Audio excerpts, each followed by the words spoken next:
para todos e sobre todos os que creem, porque não há distinção, pois todos pecaram e carecem da glória de Deus, sendo justificados gratuitamente por sua graça, mediante a redenção que há em Cristo Jesus, e a quem Deus apresentou como propiciação do seu sangue, mediante a fé. Deus fez isso para manifestar a justiça, por ter ele, na sua tolerância, deixado impunes os pecados anteriormente cometidos, tendo em vista a manifestação da sua justiça no tempo presente, a fim de que o próprio Deus seja justo e justificador daquele que tem fé em Jesus.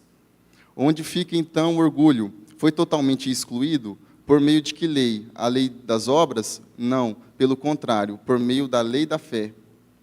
Concluímos, pois, que o ser humano é justificado pela fé, independente das obras da lei. Até aqui a palavra de Deus. Vamos orar mais uma vez?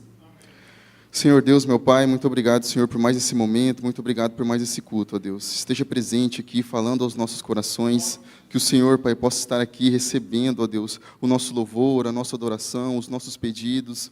Que o Senhor esteja aqui, Pai, convencendo-nos dos nossos pecados, para que a gente possa, Pai, andar em santidade, tendo uma vida, Pai, que glorifique e honre ao Senhor.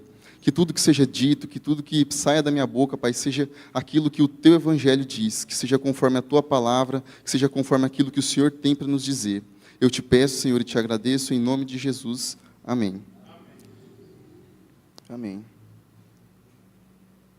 O apóstolo Paulo, ele escreve esses 3 capítulos aqui da carta de Romanos. Ele vem seguindo aqui uma linha de raciocínio. Ele está seguindo uma argumentação, para mostrar com os seus argumentos, diante daqueles que estavam para receber essa carta, que diante de Deus, todos nós somos culpados. Ele escreve aos judeus, apresentando, olha, vocês judeus, que têm posse da lei, vocês que receberam a revelação do Senhor, e acham que por isso vocês estão indesculpáveis diante do Senhor, vocês estão muito enganados, porque vocês são hipócritas. Vocês ensinam e exigem do povo de Deus aquilo que nem vocês mesmos conseguem cumprir, nem vocês conseguem cumprir as leis que vocês estão estabelecendo, porque os judeus tinham para si, as pessoas que chegavam, eles logo julgavam, logo estabelecia uma lista de regras para que essas pessoas seguiam, só que era pura hipocrisia, porque nem eles conseguiam seguir. E ele está falando também para os gentios. Mas vocês, gentios, vocês acham que vocês também estão indesculpáveis diante do Senhor? Vocês estão completamente enganados, porque vocês também são pecadores. E ele está seguindo aqui essa argumentação, até chegar no capítulo 3, que foi o que a gente leu aqui, mostrando que diante do Senhor, todos nós somos culpados, todos nós somos pecadores, todos nós diante do Senhor cometemos o pecado, desde quando nós nascemos, e esse pecado, então, é digno de morte. Então, é que ele traz eu gosto de teatrar aquilo que Paulo fala, ele traz esse tribunal do Senhor, e nesse tribunal vai ser apresentado tudo aquilo que a gente cometeu, todos os pecados da nossa vida, e diante de Deus, a gente vai ver aquilo e a gente vai ficar em silêncio, tamanha vergonha da culpa que vai cair sobre nós. Por quê? Porque a gente merece toda aquela condenação. Então, Paulo está trazendo isso, olha, diante do Senhor, diante do tribunal de Deus, quando a gente chegar lá no juízo final, vai passar todos os nossos pecados, e lá vai ser mostrado tudo aquilo que você fez, e você é culpado diante de Deus, pelos seus pecados, porque você peca diante da face do Senhor. Os judeus, eles acreditavam ali que eles tinham alguma vantagem, porque eles receberam a palavra de Deus, eles acreditavam que, no juízo final, eles receberiam do Senhor algum privilégio, porque eles eram os que tinham posse da revelação do Senhor. Então, eles acreditavam que, quando o Senhor fosse julgar, o Senhor olharia para eles de uma forma mais diferente, de um olhar um pouco mais ameno. Só que Paulo está trazendo nitidamente aqui, mostrando que, olha, não, vocês são tão pecadores quanto. Se tem algum privilégio, é fato que eles tinham o privilégio de receber a revelação do Senhor. Só que isso, no juízo final, não acrescentaria nada para eles, muito pelo contrário. Era tido sobre eles uma grande responsabilidade, porque eles sabiam qual era a vontade do Senhor. Então, eles tinham que cumprir, eles tinham que seguir aquilo que o Senhor estabeleceu. Essa era a vantagem deles. Então, eles, em vez de evangelizar, em vez de trazer pessoas para perto, em vez de levar a palavra do Senhor, eles agiam com o oposto. Eles acrescentavam mais regras, acrescentavam mais legalismo para aquilo que o Senhor tinha deixado para eles, e cobravam daquele povo que chegavam que seguissem aquilo. Só que Paulo está advertindo isso porque não passa de hipocrisia, porque nem eles mesmos conseguiam seguir aquilo e eles queriam que o povo de Deus seguisse. E ele está dizendo que tanto os judeus quanto os gentios, independente da sua raça, da onde você veio, você é culpado diante do Senhor. Então aqui Paulo está nivelando todo mundo, ele está colocando todo mundo no mesmo barco. Olha, independente de onde você veio, independente da sua raça, se você nasceu no Brasil, se você nasceu nos Estados Unidos, se você é preto, se você é branco, se você é homem, se você é mulher, independente de onde você veio, independente da tribo que você veio, se você é indígena, não importa. Todos os seres humanos aqui estão debaixo da mesma cruz. Ele está mostrando que a cruz de Cristo, ela nivelou todos nós. Quando o Senhor morreu naquela cruz, Ele nivelou todos os nossos pecados. Então, está todos nós debaixo daquilo. Todos nós carecemos, então, da glória de Deus. E Paulo está sendo bem explícito aqui. O Francis Schaeffer diz assim, que esta concepção da universalidade do pecado é a maior e mais genuíno nivelador da humanidade diante de Deus. Todas as pessoas estão no mesmo nível. Todos nós estamos no mesmo nível de pecador diante do Senhor. Todos nós carecemos da obra de Deus. E Paulo está nos advertindo sobre isso. Está falando, olha, se você acha que você seguir essa lista de regras aí, você vai chegar diante do Senhor e falar, olha, Senhor, eu mereço, porque eu dizimei tanto lá, eu paguei tanto para a igreja e agora eu mereço a sua salvação. Você acha que você seguiu essas linhas de regra, você seguiu alguma doutrina de alguma igreja, você vai poder chegar diante do Senhor e falar assim, olha, eu mereço a salvação. O Paulo está advertindo, não, porque todos nós somos pecadores. Se nós podemos alcançar a salvação, então, é pela graça do Senhor, é pelo sacrifício do Senhor, não é pelo que nós fazemos, mas pelo que Cristo fez. E é isso que Paulo está nos mostrando aqui. Paulo podia trazer uma lista de pecados aqui cometidos pela humanidade. Ele podia trazer um catálogo completo de pecado. Poderia ter citado os pecados do sexo, adultério, homossexualismo, lesbianismo, perversão, prostituição, estupro, luxúria, pornografia. Ele podia ter mencionado os pecados da guerra, as câmaras de gás, as atrocidades feitas na guerra, os campos de concentração, tortura. Ele podia ter colocado todos esses pecados, mas Paulo nos coloca aqui no mesmo barco. Todas essas pessoas que fizeram essas maiores atrocidades do mundo, se não for a graça do Senhor sobre nossas vidas, nós temos o mesmo potencial de maldade no nosso coração. Então, por isso que a gente precisa de um Redentor, de um Salvador, que é Cristo Jesus. Todos nós fomos criados para dar glória a Deus. Todos nós somos seres criados para refletir a glória de Deus, para obedecermos, para seguirmos a Deus. E se não seguimos a Deus, então a gente coloca outro Deus no nosso coração. A gente vai lá e coloca algum ídolo e a gente segue esse ídolo. Por quê? Porque nós fomos seres criados e o pecado faz isso em nós. Nós fomos criados para dar glórias a Deus, para seguirmos a Deus, para que tudo que a gente faça seja revertido para a honra e para a glória dEle. Só que se não temos Deus no nosso coração, algum ídolo vai entrar ali e o pecado vai tomar conta. Então a gente vai perverter aquilo que o Senhor tem para nós. Então Paulo coloca todos nós aqui nesse mesmo balaio, como pecadores, como carentes da glória de Deus. E eu gosto muito do que o Paul Washer no seu livro fala, que nós estamos tão imersos no pecado que a gente não consegue nem perceber, a ponto de que um peixe, ele não consegue perceber que ele está molhado. Assim é na nossa vida. A gente não consegue perceber o quanto o pecado domina as áreas da nossa vida, domina os nossos relacionamentos, domina as nossas conversas, aquilo que sai da nossa boca, aquilo que entra pelos nossos olhos, e a gente não consegue perceber o quanto o pecado tem nos dominado. E muitas vezes a gente não só não percebe, mas como a gente diminui o pecado. A gente trata ele com outro nome. Ah, mas é só uma fofoquinha. Ah, mas é só uma fotinha que eu estou curtindo. Eu não estou traindo a minha esposa. A mulher só está de biquíni, eu só estou curtindo aqui, não fui para as vias de fato. Ah, mas é só uma conversa, eu só estou falando, só estou passando uma informação. Só que a Bíblia dá outro nome para isso. A Bíblia chama de pecado. E a gente viu que esse pecado ele teve um custo muito alto. E além da gente pecar, a gente perverte o pecado. A gente usa até nomes no diminutivo, fotinha, fofoquinha, para ver se deixa mais ameno. Só que a Bíblia dá outro nome, a Bíblia chama de pecado isso. E a gente viu o que o pecado custou. A gente viu que o pecado teve um custo muito alto. A gente fala da graça de Deus, é graça para nós, é gratuito para nós. Mas Cristo na cruz pagou um preço, e um preço muito alto. Foi o preço da sua vida, foi o seu sangue derramado. Ele foi moído naquela cruz. Ele tomou o cálice da ira de Deus. E a gente brinca com o pecado muitas vezes. E Paulo está trazendo que todos nós, todos, independente de quem seja, somos pecadores. E ele coloca todos no mesmo barco. Então, por que o pecado ele é tão sério, ele é algo tão sério na nossa vida? Porque, antes de tudo, antes de um homem trair uma mulher, antes de alguém pecar contra outra pessoa, o nosso pecado ele é, antes de tudo, cometido contra Deus. É contra Deus que nós pecamos. É um não contra Deus, é uma rebelião contra o Senhor. O Senhor estabelece princípios para que a gente siga. Ele é o Senhor, Ele é o Criador, Ele diz para nós como que a sua criação deve operar. E Ele fala, faz, e nós chegamos para Ele e dizemos, não, não é do seu jeito, é do meu. O pecado, antes de tudo, ele é abominável porque ele é contra o Senhor que nós pecamos. É contra um Deus santo, um Deus justo. É isso que é o pecado, é contra a majestade de Deus. É querer ser mais do que Deus. É desacreditar naquilo que o Senhor tem para nós e acreditar que o nosso caminho é melhor.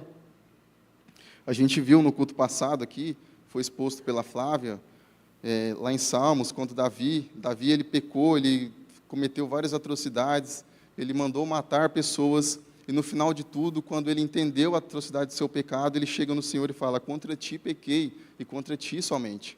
Porque ele entendeu que antes de todas as coisas ruins que ele fez, foi contra o Senhor que ele pecou. O nosso pecado, antes de tudo, é cometido contra o Senhor. E isso deve arder muito no nosso coração, porque é contra Ele que nós estamos pecando. É um não contra o Senhor, é uma rebelião contra o Criador. Aquele que te criou, o pecado é uma rebelião contra o nosso Criador. E a gente precisa, então, que isso arda no nosso coração. Porque, às vezes, a gente escuta isso e a gente reflete sobre isso muitas vezes. Talvez você já é um convertido, e no momento em que você se converteu, isso era bem importante para você.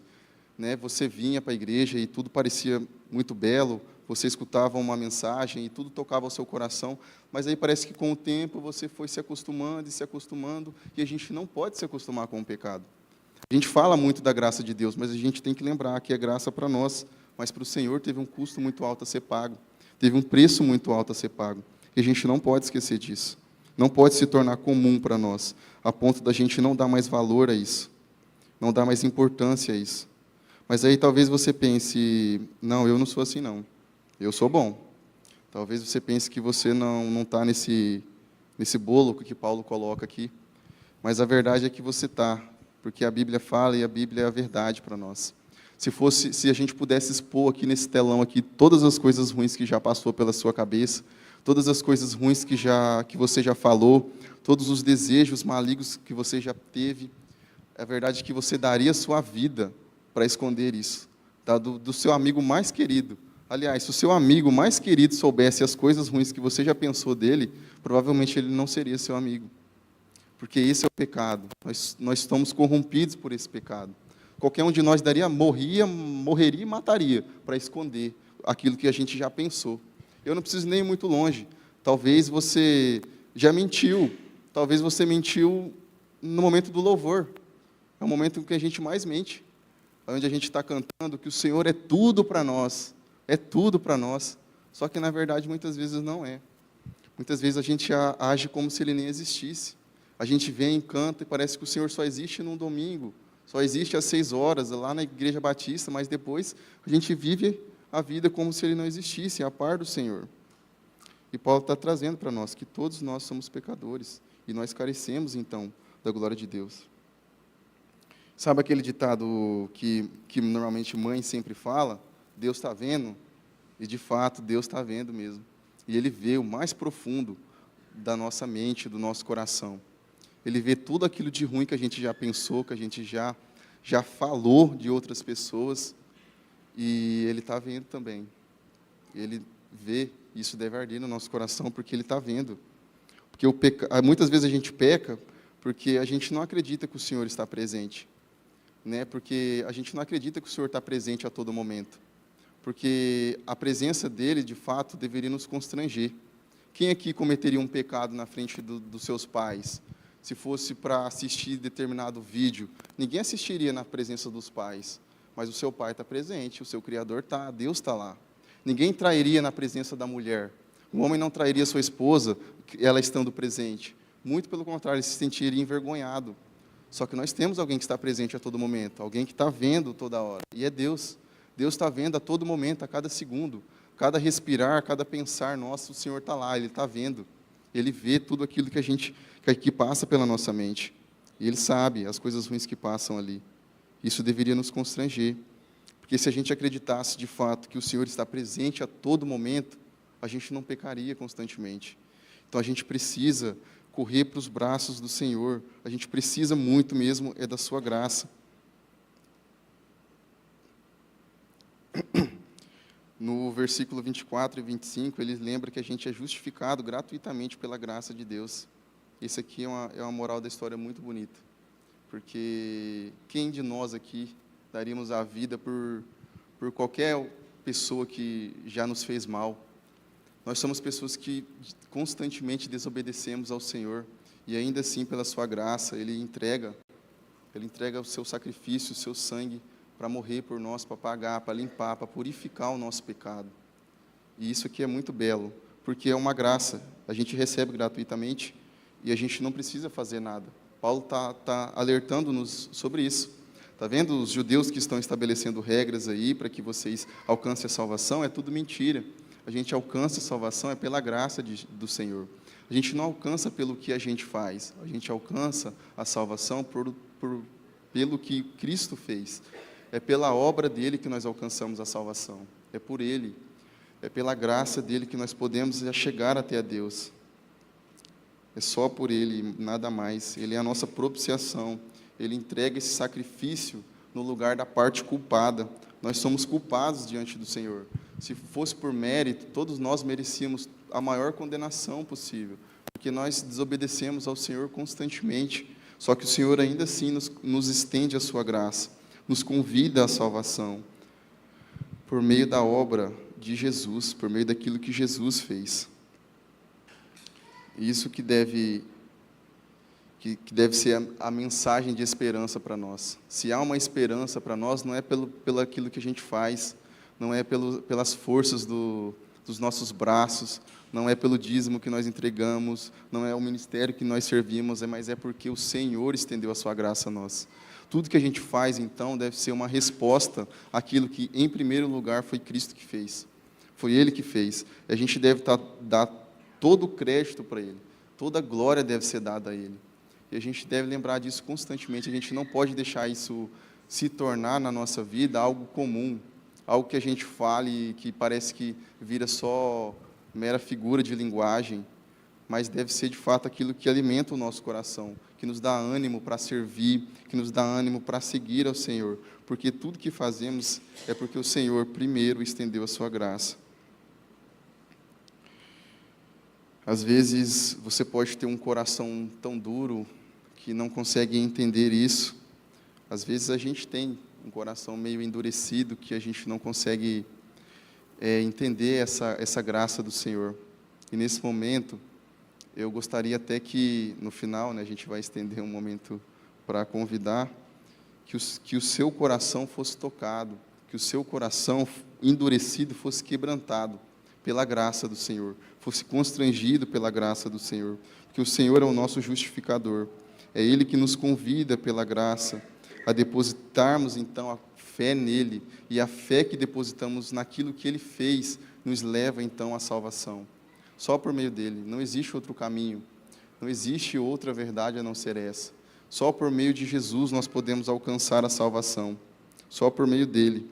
Gostaria de abrir agora em Mateus 11, 28 a 30.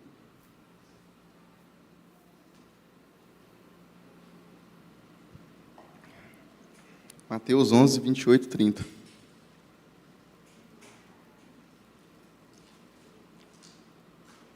Tá, vou ler aqui. Venham a mim todos vocês que estão cansados e sobrecarregados, e eu os aliviarei. Tomem sobre vocês o meu jugo e aprendam de mim, porque eu sou manso e humilde de coração, e vocês acharão descanso para a sua alma. Porque o meu jugo é suave e o meu fardo é leve. apesar de tudo isso que a gente falou, de tudo isso que o pecado trouxe a nós, de todo o pecado presente na nossa vida, ainda assim, pela misericórdia do Senhor, Ele nos estende a sua graça, Ele nos estende o seu convite, para que a gente deposite nele toda a nossa confiança. O versículo ele traz sobre jugo. Jugo era uma peça que era colocada sobre dois animais, para que eles pudessem arar o campo, para que eles andassem juntos, em harmonia, para o campo ser arado. E Jesus está falando que existem jugos na nossa vida que são pesados demais. Qualquer jugo que não seja o Senhor na nossa vida, ele é muito pesado. E normalmente esse jugo é o pecado. O pecado ele é pesado demais. Às vezes você foi afetado pelo pecado de outra pessoa, talvez o seu relacionamento foi destruído pelo pecado, e você tem carregado jugos e fardos pesados demais. E o Senhor deposita a colocarmos nele, para que ele seja o nosso jugo, aquele que nos guia pelo campo, aquele que nos leva pelo caminho correto. Às vezes o pecado destrói a nossa vida e a gente carrega ele nas costas e ele é pesado demais. Ele é um fardo muito pesado que a gente carrega. E às vezes você tem buscado outras maneiras de retirar esse peso das suas costas, seja em bebidas, seja em vícios, seja o que for. Só que isso não vai te trazer a paz que só no Senhor a gente pode encontrar. Talvez possa te trazer algum alívio momentâneo. Só que para que aquele alívio venha de novo, você precisa consumir novamente, e novamente, e novamente. Só que o Senhor não. O Senhor nos convida a depositarmos nele o jugo, para que ele nos guie, para que ele nos leve pelo caminho correto, para que a gente encontre nele descanso. Isso aqui não é um descanso que uma noite de sono traz, não é um descanso que umas férias pode trazer para você, não é um descanso que a psicologia pode trazer para você, é um descanso que a gente só pode encontrar em Jesus. O descanso para a nossa alma só pode ser encontrado em Jesus. Como eu disse, nós somos seres criados para adorarmos ao Senhor. E se não depositamos nele essa adoração, alguma outra coisa vai ter no nosso coração para que a gente, então, proste a nossa adoração. E o Senhor está convidando todos vocês, independente de qual seja o seu passado, independente do que você fez, como eu disse, a cruz de Cristo, ela nivelou todos nós. Não existe um ser humano melhor do que o outro, não existe alguém menos pecador do que o outro. Aqui, o Senhor nivelou todos nós todos somos carentes dessa graça. O Senhor convida todos vocês, independente de qual tenha sido o seu passado, qualquer que seja a sua dor, o Senhor está convidando você a depositar o seu descanso nele, para que ele, então, traga a você todo o alívio da sua alma. Eu gosto de uma ilustração, que eu até citei na pregação passada, de Pedro. Pedro era alguém que sempre batia no peito para dizer que estava com o Senhor. Não, eu estou contigo, independente do que for, Senhor, eu estou com você. Seja para ir aonde for, se que precisar, até lutar com um soldado, eu estou aqui. Não importa o que seja, eu estou com o Senhor em tudo que for. Só que aí, no momento em que o Senhor mais precisou, lá estava Pedro negando ele constantemente. Isso é revoltante, né? Se a gente tivesse um amigo mais próximo a nós que dissesse que estaria conosco a todo momento, e tudo que a gente precisasse, ele estaria ali. Se essa pessoa errasse conosco, provavelmente a gente já se apartaria dela, provavelmente a gente não queria mais nenhum relacionamento com essa pessoa.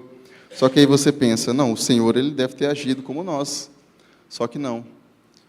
O momento em que Pedro se arrependeu, o Senhor convida ele, e não só o convida, mas dá uma missão para Pedro, para que Pedro vá por todo mundo, para que Pedro leve o evangelho por todo mundo. E o Senhor não só o perdoa, mas dá uma missão para ele. E assim também é na nossa vida. O Senhor não só nos perdoa, mas também dá uma missão para nós, para que assim como nós fomos perdoados, a gente leve esse perdão, essa verdade para mais pessoas.